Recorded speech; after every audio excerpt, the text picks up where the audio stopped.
চলুন সরাসরি শুরু করা যাক। জাভাস্ক্রিপ্ট ডেভেলপারদের জন্য অত্যন্ত দরকারি একটি বিষয় নিয়ে আজ আমরা কথা বলবো, আর তা হলো জাভাস্ক্রিপ্টের স্ট্যান্ডার্ড বিল্ট ইন অবজেক্টস। এই অবজেক্টগুলোকে খুব সহজেই একটা সাজানো গোছানো ওয়ার্কশপ বা কারখানার সাথে তুলনা করা যেতে পারে। এমন একটা ওয়ার্কশপ যা আগে থেকেই তৈরি করা অসংখ্য কার্যকর টুলে একদম ভরপুর। কোনো এক্সটার্নাল লাইব্রেরি ছাড়াই জাভাস্ক্রিপ্ট আমাদের আউট অফ দ্য বক্স কী ক্ষমতা দিচ্ছে, আজ আমরা সেটা এক্সপ্লোর করব। আমাদের আজকের রোডম্যাপে থাকছে গ্লোবাল স্কোপের সংজ্ঞা, ফান্ডামেন্টালস ও সিম্পল ভ্যালু, সংখ্যা, টেক্সট এবং এরর, এরপর ইন্ডেক্সড এবং কিড কালেকশনস, স্ট্রাকচার ডেটা এবং মেমরি, আর সবশেষে কন্ট্রোল অ্যাবস্ট্রাকশন ও অন্যান্য অ্যাডভান্স টপিক। একদম বেসিক হাতুড়ি স্ক্রুড্রাইভার থেকে শুরু করে ভারী মেশিনারিজ সবই ধাপে ধাপে এক্সপ্লোর করা হবে আজ। 1 নম্বর, গ্লোবাল স্কোপের সংজ্ঞা। তো প্রথমেই যে কোনো ওয়ার্কশপের একটা ব্লুপ্রিন্ট বা নকশা থাকে, তাই না? আমাদের এই জার্নিটাও ঠিক সেরকম একটা বেসিক ফাউন্ডেশন দিয়ে শুরু হচ্ছে। এখানে একটা খুব ইন্টারেস্টিং ব্যাপার আছে। আমরা প্রায়ই global objects are the global objects এই দুটোর মধ্যে গুলিয়ে ফেলি। একটু খেয়াল করলেই বোঝা যাবে, গ্লোবাল অবজেক্টস বলতে বোঝায় সেই অবজেক্টগুলোকে যেগুলো গ্লোবাল স্কোপে অবস্থান করে। এগুলো ইউজার স্ক্রিপ্ট বা হোস্ট অ্যাপ্লিকেশনের তৈরি করা হতে পারে। অন্যদিকে দ্য গ্লোবাল অবজেক্ট হলো একটা নির্দিষ্ট অবজেক্ট যাকে দিস অপারেটর দিয়ে অ্যাক্সেস করা যায়।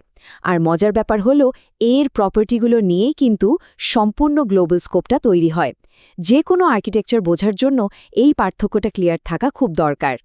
2 নম্বর পয়েন্ট, ফান্ডামেন্টালস এবং simple value.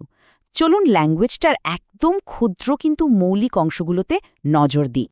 Global this, infinity, NaN বা আনডিফাইন্ডের কথা যদি ধরি, এগুলো হচ্ছে একদম সাদামাটা সিম্পল ভ্যালু। এদের সাথে কোনো মেথড যুক্ত থাকে না, কিন্তু প্রোগ্রামিংয়ের যে কোনো লজিক্যাল অপারেশনে এগুলো একেবারে অপরিহার্য ভূমিকা পালন করে।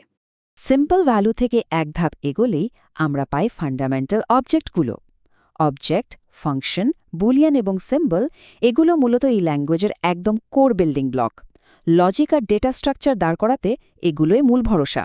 সত্যি বলতে এগুলো ছাড়া জাভাস্ক্রিপ্টে কোনো কিছুর অস্তিত্ব তো কল্পনাই করা যায় না। 3 নম্বর সেকশন, সংখ্যা, টেক্সট এবং এরর।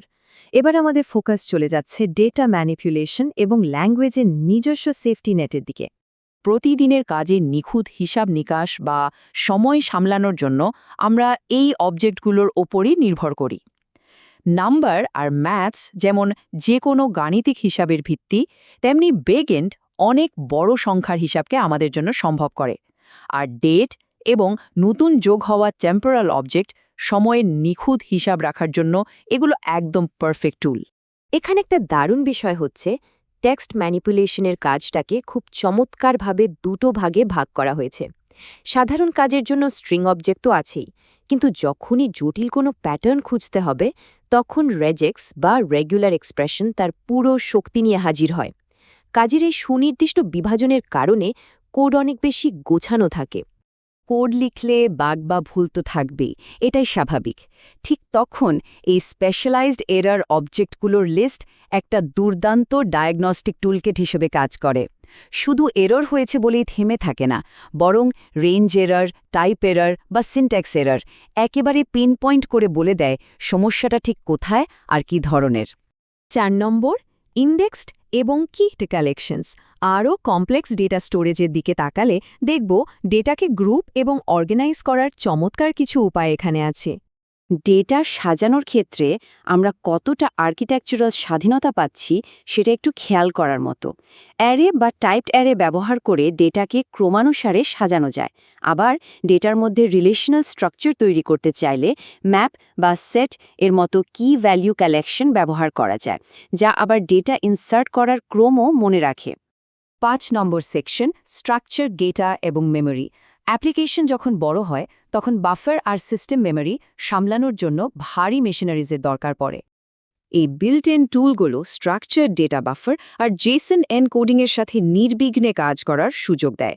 বিশেষ করে যখন বাইনারি ডেটা বা লো লেভেল মেমরি নিয়ে কাজ করার প্রয়োজন হয়, তখন অ্যারে বাফার বা ডেটা ভিউয়ার মতো অবজেক্টগুলো ভীষণ কাজে লাগে।